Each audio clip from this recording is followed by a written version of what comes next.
कल हम लोग दाब की चर्चा कर रहे थे। ठीक है, तो दाब में हम लोग ने कल पढ़ा कि दाब बराबर क्या होता है, बल बटा क्षेत्रफल, और दाब का मात्रक क्या होता है बुआरे, पास्कल होता है। दाब का मात्रक पास्कल होता है, और दाब का एक और मात्रक टोर भी होता है। और एक पास्कल बराबर बताए थे 1 न्यूटन प्रति मीटर स्क्वायर, 1 न्यूटन प्रति मीटर स्क्वायर।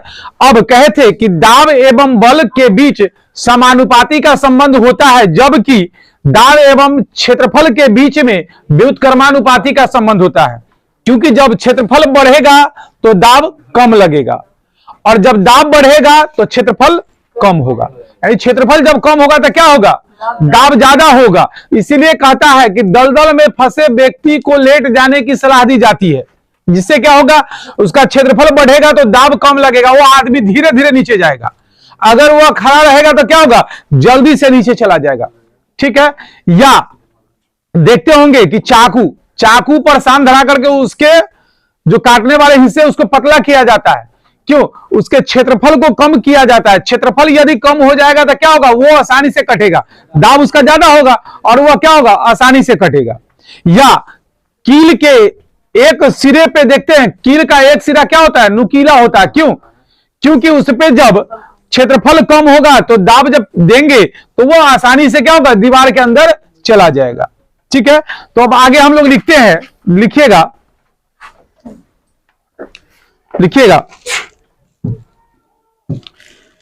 हमारे पृथ्वी पर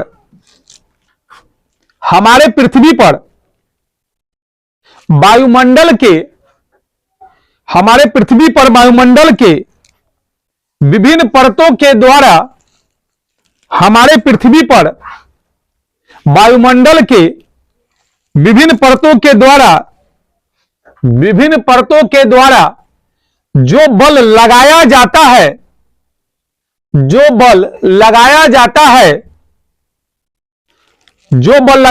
है उसे वायुमंडलीय दाब कहा जाता है। उसे वायुमंडलीय दाब कहा जाता है।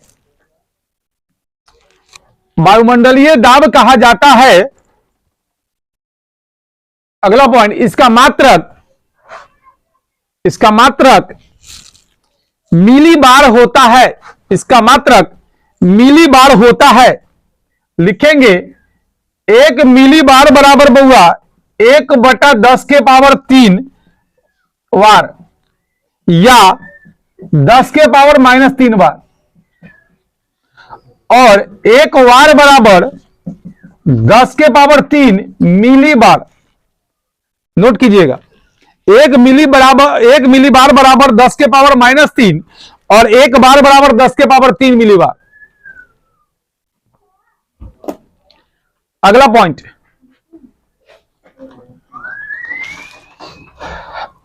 लिखेंगे पृथ्वी पर, लिखिएगा बुआ, पृथ्वी पर सबसे अधिक वायुदाब समुद्र तल पर होता है। पृथ्वी पर सबसे अधिक वायुदाब समुद्र तल पर होता है। पृथ्वी पर सबसे अधिक वायुदाब समुद्र तल पर होता है, जो 1013.25 मिली बार के बराबर होता है। 1013.25 मिली बार के बराबर होता है। अगला पॉइंट, समुद्र तल से बताया हुआ भी है, समुद्र तल से ऊपर या नीचे जाने पर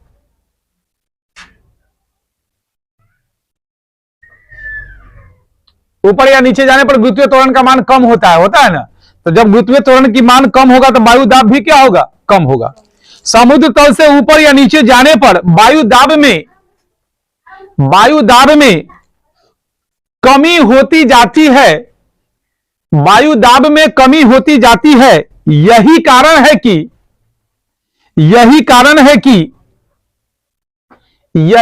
है कि पर्वत पर खाना बनाने में कठिनाई होती है। यही कारण है कि पर्वत पर खाना बनाने में कठिनाई होती है। अगला पॉइंट, ऊंचाई पर चढ़ते समय पर्वतारोही ऊंचाई पर चढ़ते समय पर्वतारोही को कभी कभी नाक और कान से खून आने लगता है।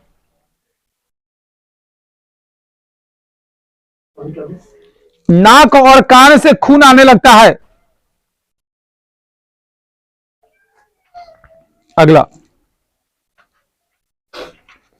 वायुयान यात्री को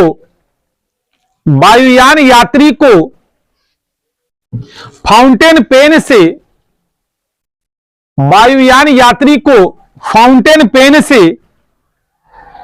इंक निकालने की सलाह दी जाती है। वायुयान यात्री को फाउंटेन पेन से इंक निकालने की सलाह दी जाती है।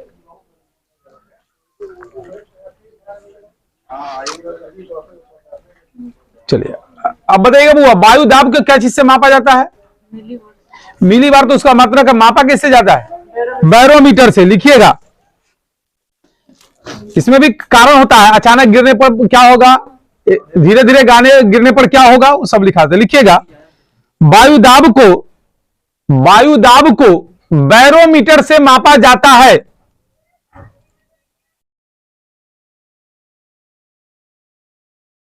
वायु दाब को बैरोमीटर के द्वारा मापा जाता है। अगला पॉइंट, यदि बैरोमीटर का पारा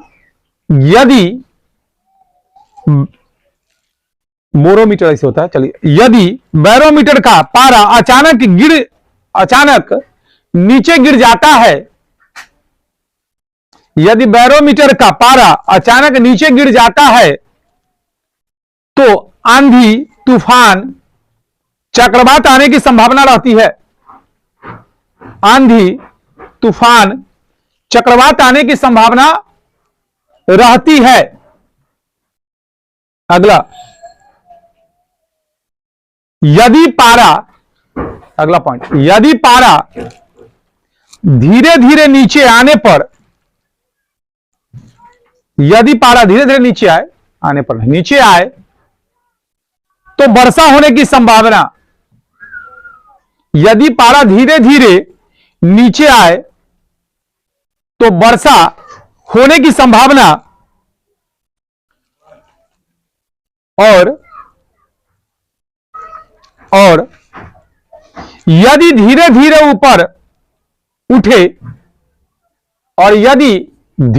ऊपर उठे तो स्वच्छ मौसम की संभावना होती है। स्वच्छ मौसम की संभावना होती है। चलिए, तो कल हम लोग बात करेंगे बैरोमीटर दो प्रकार के होते हैं, 14 और एंड्रॉइड। इसके बारे में कल हम लोग बात करेंगे। चलिए, आज के लिए इतना ही, और आप लोग इसको याद करके आएंगे।